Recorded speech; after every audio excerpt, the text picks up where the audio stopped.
ರಾಜ್ಯದಲ್ಲಿ ಮುಂಗಾರು ಮಳೆಯ ಅಬ್ಬರ ಹೆಚ್ಚಾಗಿದೆ. ವರುಣನ ಆರ್ಭಟ ಹೆಚ್ಚಾಗಿದ್ದು ಹವಾಮಾನ ಇಲಾಖೆಯಿಂದ ಮತ್ತಷ್ಟು ಮಳೆಯ ಮುನ್ಸೂಚನೆಯನ್ನ ನೀಡಲಾಗಿರುವಂತದ್ದು. ಇಂದು ರಾಜ್ಯದಾದ್ಯಂತ ಯೆಲ್ಲೋ ಅಲರ್ಟ್ ಅನ್ನು ಘೋಷಿಸಲಾಗಿದೆ.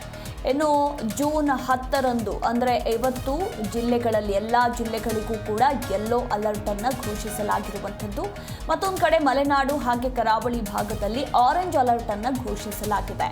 ಇನ್ನು ಜೂನ್ 12ರಂದು ಕರಾವಳಿ ಇನ್ನು ಮಲೆನಾಡು ಜಿಲ್ಲೆಗಳಿಗೆ ರೆಡ್ ಅಲರ್ಟ್ ಅನ್ನು ಘೋಷಣೆ ಮಾಡಲಾಗಿದೆ. ಯಾಕಂದ್ರೆ ಜೂನ್ 12ರಂದು ವರುಣನ ಆರ್ಭಟ ಹೆಚ್ಚಾಗಿರಲಿದೆ ಅನ್ನೋದರ ಕುರಿತು ಹವಾಮಾನ ಇಲಾಖೆ ಮುನ್ಸೂಚನೆಯನ್ನ ಕೊಟ್ಟಿರುವಂಥದ್ದು.